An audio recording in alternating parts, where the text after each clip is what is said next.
It's been 2 years since we have raised up our wands and gone on a magical adventure. Now the wizards, both good and bad, are in search for one individual. Whoever finds this young man could alter the course, could change the future of the wizarding world. So, does Fantastic Beasts: The Crimes of Grindelwald deliver on the mystically marvelous world we've come to anticipate? Or should we just go see Criss Angel in Las Vegas instead? Let's talk about it in this review.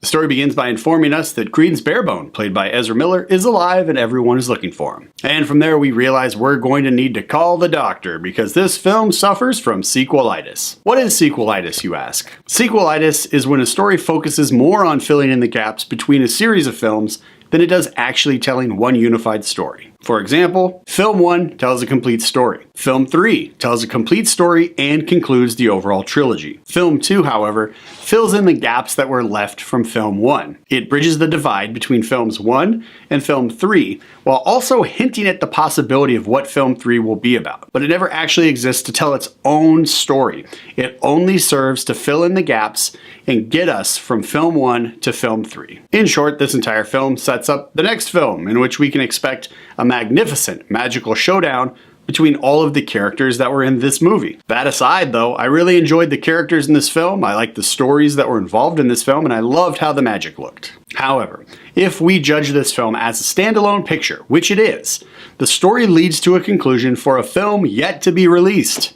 So that's weird. The entire movie, we are on an adventure that simply moves all of the pieces into place for a finale that's only hinted at in the third act. Again, someone's going to need to call the doctor because this film has got a bad case of sequelitis. And since the stories in this film all seem to focus on different characters, and again, it just moves all of the pieces into place for the next film, let's go ahead and take a look at some of those stories right now so you can have a better idea of what I'm talking about. So we have the story that's hinted at in the trailers on why Dumbledore can't fight Grindelwald and why Dumbledore has to find Newt Scamander, played by Eddie Redmayne, and use him to stop Grindelwald. That's all resolved by the end of the film, and we find out the main reason why Dumbledore and Grindelwald can't actually fight each other. This movie hints that Newt Scamander might actually be as powerful as Dumbledore, which I thought was pretty fascinating, and I really dug that. So maybe Newt Scamander will actually find his potential to be that super strong wizard that Dumbledore is in the next film, but we'll have to wait and see. Also, we have the story between Newt Scamander and his brother Theseus. By the end of this picture, we see that brothers will unite to stop an ultimate evil in the world. Also, who is Credence and why is he important? Well, by the end of the story, we find out that he's actually Dumbledore's brother. So again, setting everything up for the next film, we could have brother fighting brother, as well as brothers uniting to stop Grindelwald. Very poetic stuff happening in this film, very poetic stuff now happening in this franchise. However, this entire film, again, was just a setup for the next film, so by the time the credits roll, we don't really get the emotional payout that we've come to expect when a story concludes. Because this story doesn't really conclude, it just sets up the next film. Sequelitis. Grindelwald, played by Johnny Depp, is a character and a villain who is filled with purpose. He seeks to rule the world with all of the pureblood wizards, but at the same time, he doesn't want to just kill all of the non-wizards, all of the muggles. So he's complex in his thought processes. It's not so black and white. He's also one heck of a public speaker. He delivers his lines of dialogue to the wizarding crowd with calm, cool assurances.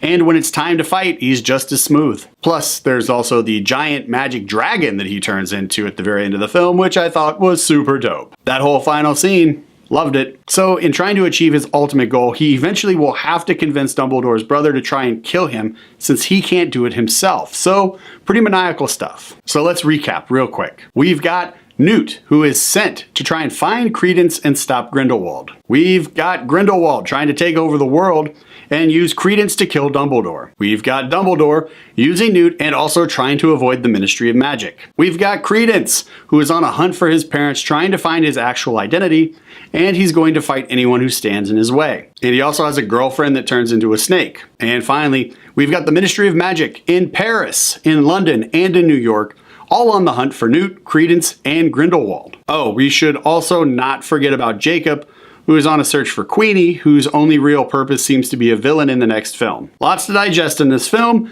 but you know, the good news is it all looks awesome. Fantastic Beasts: The Crimes of Grindelwald is playing at your local movie theater right now, and I am going to recommend a big screen viewing of this film only if you love the Harry Potter franchise, you love movies about magic and wizards, or if you love movies that have magic battle scenes done really well. This film tells a lot of different stories adequately, but it sets up the next film very well. I love the focus this film took on the brother relationship dynamic, and I also loved how this film looked and felt like part of the universe that the Harry Potter world exists in. I love seeing the new spells, I love seeing the new beasts, I love seeing the new magic, and I love seeing some of the old beasts that we were familiar with from the last film. And I enjoyed how we continue to build on the character of Newt Scamander, who is turning into a surprisingly wonderful character in my opinion. However, since this film suffers from sequelitis, I can't give it all the high fives. And because it doesn't tell one story incredibly well, only several stories adequately,